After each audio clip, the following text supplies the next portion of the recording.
के सिस्टम को दहला कर रख दिया है। एक के बाद एक पूरे 6 धमाके। 14 अगस्त का जवाब होगा 20 दिसंबर। एक हिंदुस्तानी आज तुम सबको दौड़ाए और मूत दिया पूरा हिंदुस्तान, तो तेरा मुल्क बह जाएगा।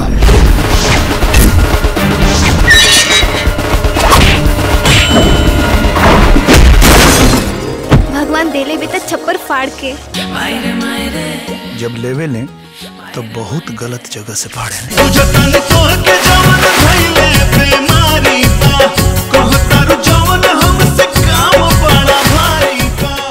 कौन 76 में पैदा भइल बिया हमरा तो बुझाइबे न करेला। तोहर पानी निकाले में चल जाई जान। अच्छा अच्छा अच्छा अच्छा अच्छा करो नाच यार फिर न पैदा तू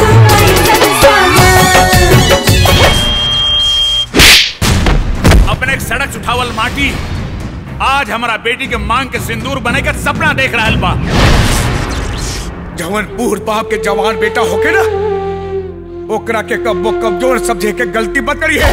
तोहरा पे बसे राजा हमारा परनावा रात दिन रहे बस तोहरे धियानवा। मन झूमे नाचे गावे जब तोहरा के पावे बड़ा नीक लागे राजा तोहरा संगवा।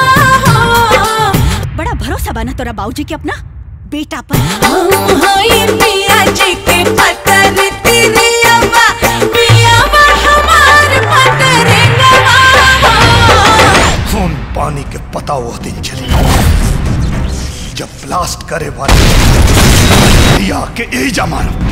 आएगा जरूर लेकिन वापस नहीं जाएगा।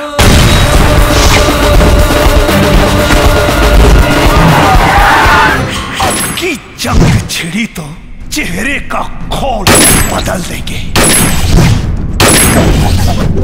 इतिहास की क्या औकात है, पूरा भूगोल बदल देंगे। लाहौर से गुजरेगी गंगा, इस्लामाबाद की छाती पे लहराएगा तिरंगा। प्यार नहीं कैलस जवानी में जवानी में। इसके बदन का खून आपके पैर का महावर बनेगा।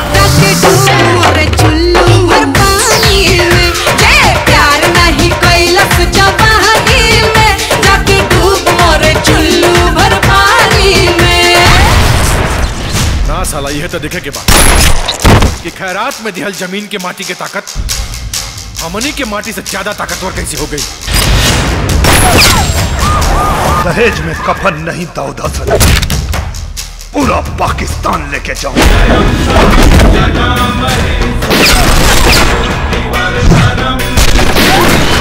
शहनाज की शादी का लड्डू अगर पाकिस्तान नहीं भेजे तो मैं अपने हिंदुस्तान का बेटा नहीं। जब बर्दाश्त कहे कि अब बर्दाश्त नहीं होता तो कोई हिंदुस्तानी कभी किसी से परास्त नहीं होता। बम बोल रहा है काशी, बम बम बोल रहा है काशी, बम बोल रहा है